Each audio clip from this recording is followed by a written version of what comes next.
Так, туғандар мені қайрадан эле ушул Ош шаардык милициясына суракка чакырыптыр. Буга Ош шаардык салык кызматынын инспектору баягы күнү мени менен колашмак ойногон Сарыбашев Жаңыбайдын арызы себеп болуптур. Көрсө, Сарыбашев Жаңыбай Ыдырыс Исахов менин ушул Кадыр Баркыма доо кетирди деп даттанып атыптыр. Азия парк таксопаркы болгону 2% төлөм менен сиздерди кызматташууга чакырат. Азия паркка туташып, Россиянын бардык шаарларында жана Кыргызстанда иштесеңиз болот. Лицензия, камсыздандыруу, полис сыяктуу кагаздарды мекеме өзү бүтүрүп берет. Диспетчерлер күнү-түнү сиздер менен байланышта болот. Тапкан акчаңызды өзүңүздүн банктык картаңызга ошол замат чыгарып алсаңыз болот. Кирешени асмандан күтпөй Азия паркка азыр катталыңыз. Сизди көптөгөн байгелер жана бонустар күтүп турат. Баса менин атыман катталгандарга иш башы кылып, мекеме өзү 500 рубльды тиркемеңизге салып берет. Анын даттанганына ошол баягы биздин кубалашкандагы видеобуз себеп болуп атыптыр. Жаңыбай мырза сиз? Жок, Жаңыбай жок. Ой, эмнеге качып атасыз? Чын айтам.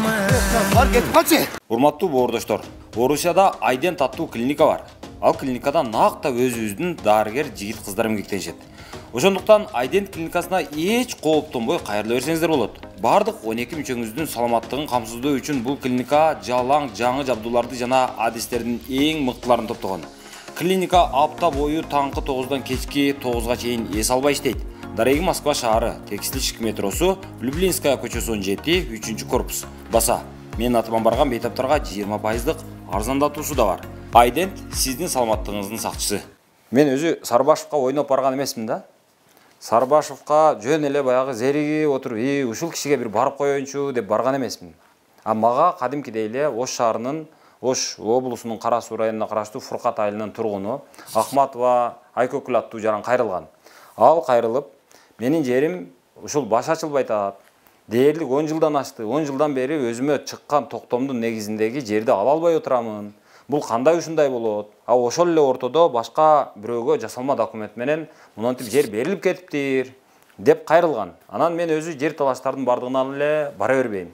Эми кандай? Жер талаш болуп турат, мүлк талаш деп андай адамдардын бардыгына мен көбүнчө барып кимдир бир тарабына адвокат болгондон карманамын. Бирок бул учурда азыр мынау Кара Суу районундагы, Кара Суунун Шарк айыл өкмөтүндөгү, мамлекеттик каттоо кызматындагы, архитектурасындагы иштердин, кагаз иштеринин башаламандыгын көргөндөн кийин ошону чагылдырып берүүнү чечкенмин.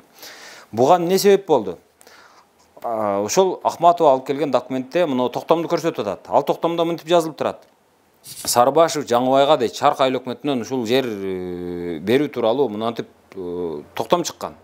Бирок токтом 2007-жылы чыгып атат. 2007-жылы Хашимовдун атынан чыгып атат. Бирок Хашимов деген адам 2007-жылы иштеген эмес. Ал болгону 2005-жылга чейин иштеген. Андан сырткары, мына жерде басылган мөөр бул жасалма экен. Анын жасалма экендигин тастыктап мына жерде экспертизанын корутундусун берип атат мага.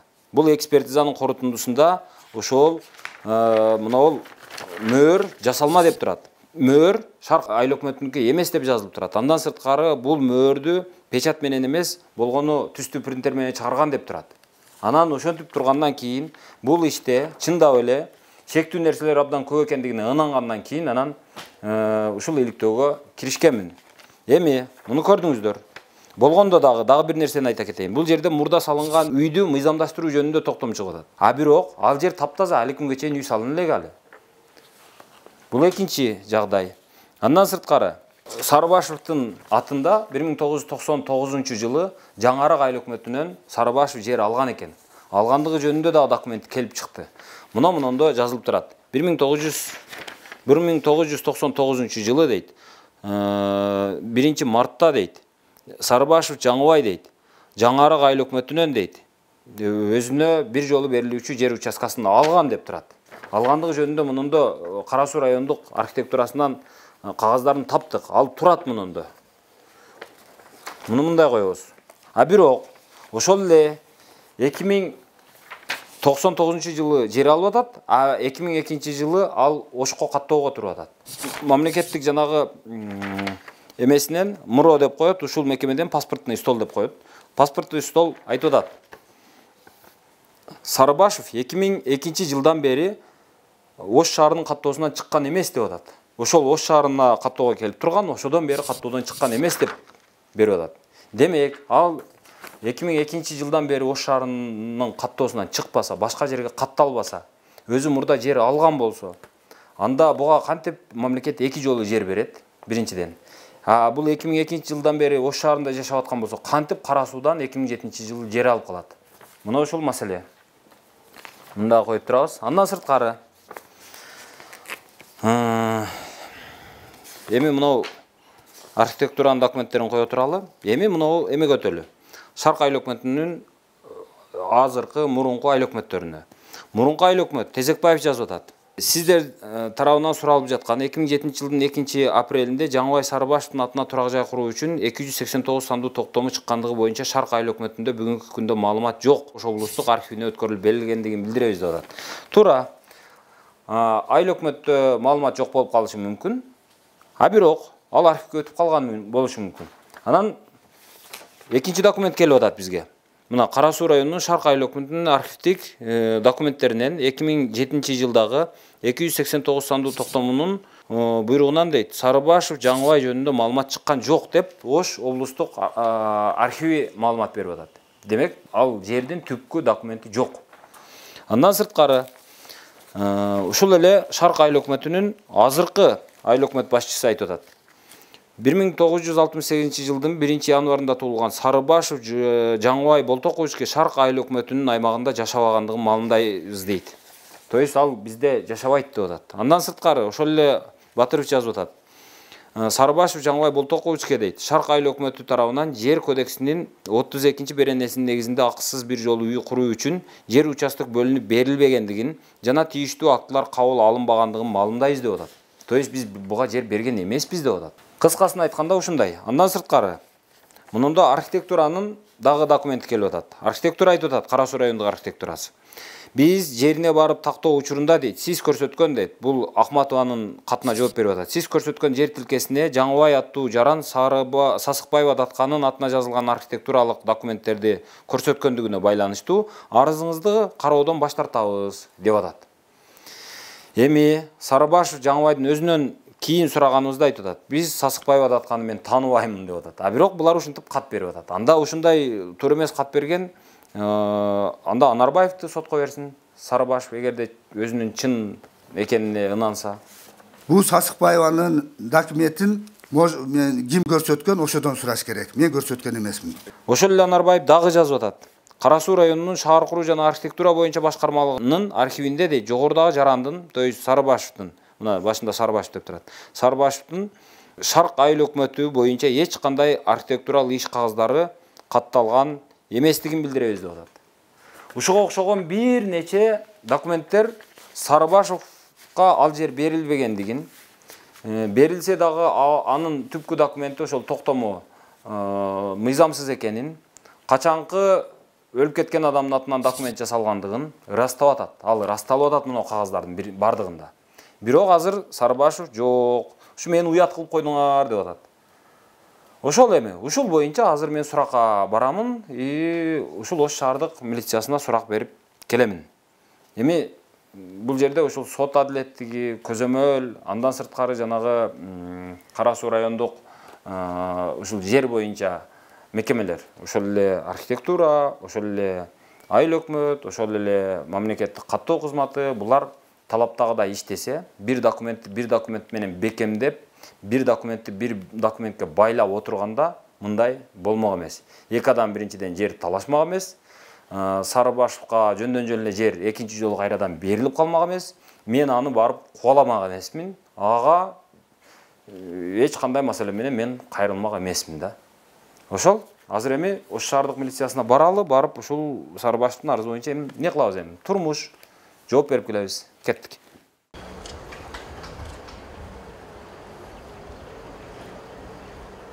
Ким жооп беребиз эми?